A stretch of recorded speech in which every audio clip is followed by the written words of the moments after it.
श्री स्वामी समर्थ. स्वामी महाराजांच्या कृपेने तुमच्या सर्व इच्छा मनोकामना पूर्ण हो. येत्या 4 ऑगस्टला दीप अमावस्या आहे. याच अमावस्येला आषाढी अमावस्या तसेच गटारी अमावस्या असे देखील म्हणतात. या अमावस्येच्या दिवशी जर आपण काही उपाय केले, काही सेवा केल्या तर त्या खूप खूप प्रभावी ठरतात. भरपूर वेळा आपल्या आयुष्यामध्ये अनेक अडचणी, अडथळे, संकटे असतात आणि ते काही संपायचं नाव घेत नाही. एक संकट संपलं की दुसरं संकट हे तयार असतं. भरपूर वेळा मुलांच्या विवाहामध्ये देखील अडचणी, अडथळे येत असतात. तसेच आपण एखादं काम करायला गेलो की ते काम व्यवस्थितरित्या पार पडत नाही. त्या कामामध्ये देखील आपल्याला अडथळे येतात. तसेच आपल्या घरामध्ये पितृदोष असतो. पितृदोष असला तर आपलं कोणतंही काम व्यवस्थितरित्या पार पडत नाही व घरामध्ये आजारपण, भांडणतंटे, वादविवाद, कटकटी सतत चालूच असतात. तर हा पितृदोष दूर होण्यासाठी आपल्याला अमावस्येच्या दिवशी एका ठिकाणी दहीभात ठेवायचा आहे. हा दहीभात तुम्ही नियमानुसार ठेवला तर नक्कीच तुमच्या आयुष्यामध्ये सुख, शांती, समृद्धी येईल. तर हा उपाय कसा करावा याबद्दलची सर्व माहिती मी आज तुम्हाला या व्हिडिओमधून देणार आहे. तत्पूर्वी तुम्ही चॅनलमध्ये नवीन असाल तर चॅनलला लाईक करा आणि सबस्क्राईब देखील करा. कमेंटमध्ये श्री स्वामी समर्थ किंवा ओम महालक्ष्मी नमः लिहायला विसरू नका. आता दीप अमावस्येच्या दिवशी आपण सकाळी लवकरच उठायचे आहे. आपल्या घरामधील जेवढे काही दिवे आहे तेवढे आपल्याला काढायचे आहे. ते दिवे स्वच्छ करायचे आहे, स्वच्छ धुवायचे आहे, स्वच्छ पुसायचे आहे. त्यानंतर एक चौरंग घ्यायचा आहे. चौरंगावरती लाल कपडा ठेवायचा आहे. त्या लाल कपड्यावरती आपल्याला थोड्याशा अक्षदा टाकायच्या आहे. अक्षदा या अखंड असाव्या, कुठेही तुटलेल्या फुटलेल्या नसाव्या. त्यावरती आपल्याला हळदी कुंकू अर्पण करायचे आहे आणि आपल्या घरामध्ये जेवढे काही दिवे आहे तेवढे आपल्याला त्या चौरंगावरती ठेवायचे आहे. मग अगदी दिवाळीच्या काळामध्ये आपण जेवढे काही समई असेल, निरंजन असेल, जे काही दिवे ठेवून देत असतो ते सर्व दिवे आपण या दिवशी काढायचे आहे. त्या दिव्यांची आपल्याला विधिवत पूजा करायची आहे.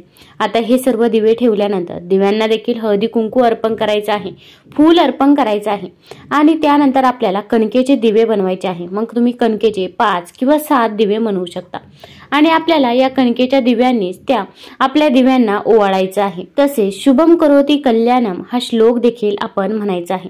या दिवशी आपल्या मुलांना देखील ओवाळावं, याचं देखील खूप महत्त्व आहे. आता आपल्याला या दीप अमावस्येच्या दिवशी संध्याकाळी दही भाताचा उपाय करायचा आहे.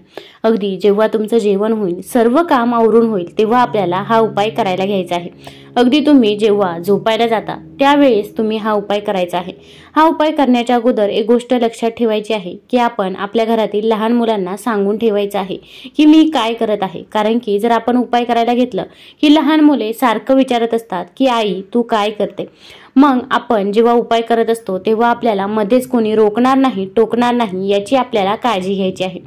आपल्याला थोडासा भात शिजवून घ्यायचा आहे.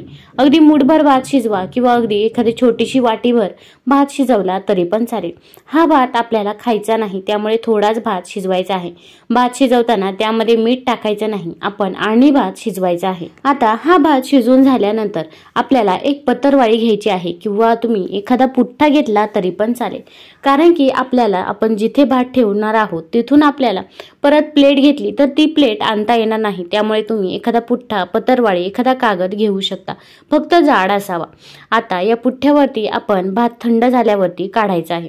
त्या भातावरती आपल्याला दही टाकायचं आहे. अगदी 1 चमचा किंवा 2 चमचे भर दही टाकलं तरी पण चालेल.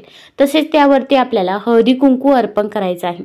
आता हा भात आपण जेव्हा पत्तरवाळीवरती काढत असतो तेव्हाच आपल्या घरामध्ये दक्षिण दिशेला हा भात ठेवायचा आहे. त्यानंतर आपण ओम पितृदेवताय नमः, ओम पितृदेवताय नमः या मंत्राचा 11 वेळा जप करायचा आहे. किंवा जर तुम्हाला तुमच्या पूर्वजांची नावे आठवत असतील तर त्यांचे नावे तुम्ही घ्यायची आहे. तसेच तुम्ही त्यांच्याकडे प्रार्थना करायची आहे. माझ्याकडून काही चूक झाली असेल तर मला माफ करा. इथून पुढे माझ्याकडून जशी होईल, घरातील लहान मोठ्यांकडून जशी होईल तशी मी तुमची सेवा नक्कीच करेल. मग तुम्हाला ज्या काही अडचणी, अडथळे येत असतील त्याबद्दल देखील तुम्ही पितरांना सांगायचं आहे. तुमचा आशीर्वाद आमच्यावरती सदैव असू द्या अशी आपण पितरांकडे प्रार्थना करायची आहे. मनोभावे आपण नमस्कार करायचा आहे, दर्शन घ्यायचं आहे आणि त्यानंतर आपल्याला हा जो काही भात आहे तो आपल्याला अंघोळीच्या बाथरूममध्ये ठेवायचा आहे. पण आंघोळीच्या बाथरूममध्ये ठेवताना एक गोष्टीची काळजी घ्यायची आहे की आपलं आंघोळीचं बाथरूम हे स्वच्छ असावं, तसेच ते कोरडं देखील असावं। आपण हा भात ठेवल्यानंतर आंघोळीच्या बाथरूममध्ये कोणीही जाणार नाही याची काळजी घ्यायची आहे। मग आंघोळीच्या बाथरूममध्ये जिथे पण पाणी जाते तिथे आपल्याला हा भात ठेवायचा आहे। आंघोळीच्या बाथरूममध्ये जिथे पाण्याची जागा असते तिथे पितरांचा वास असतो असे म्हणतात। आपल्याला त्याच ठिकाणी हा भात ठेवायचा आहे। आता बाथरूममध्ये भात ठेवल्यानंतर आपण आंघोळीचा दरवाजा हा बंद करायचा आहे आणि त्यानंतर कोणीही बाथरूममध्ये जाणार नाही याची काळजी घ्यायची आहे। आपण तसेच झोपी जायचं आहे। सकाळी झोपेतून उठल्यावरती आपण पहिल्यांदा आंघोळीच्या बाथरूममध्ये जायचं आहे आणि जो काही भात ठेवला होता तो भात आपण उचलायचा आहे। आता हा भात आपल्याला अशा ठिकाणी ठेवायचा आहे की जिथून एखादा पक्षी किंवा एखादा प्राणी हा भात खाऊन जाईल। मग तुम्ही मुख्य दरवाजाच्या बाहेर जायचं आहे, घराच्या दक्षिण दिशेकडे जायचं आहे आणि एखाद्या रिकाम्या जागी आपण हा भात ठेवायचा आहे। हा भात ठेवल्यानंतर आपण मागे वळून बघायचे नाही, तसेच हा भात ठेवायला जातो तेव्हा देखील कुणासोबतही बोलायचे नाही आणि भात ठेवून येतो तेव्हा देखील कुणासोबतही बोलू नये। आपण जर कुणासोबत बोललो तर आपला उपाय सफल ठरत नाही असे म्हणतात। आणि नंतर आल्यानंतर मुख्य दरवाजाच्या बाहेरच तुम्ही एखादी बादली भरून ठेवा आणि बाहेरच हातपाय तोंड धुवा। आल्यानंतर आपण अंघोळ करायची आहे, तसेच आपण देवपूजा देखील करायची आहे।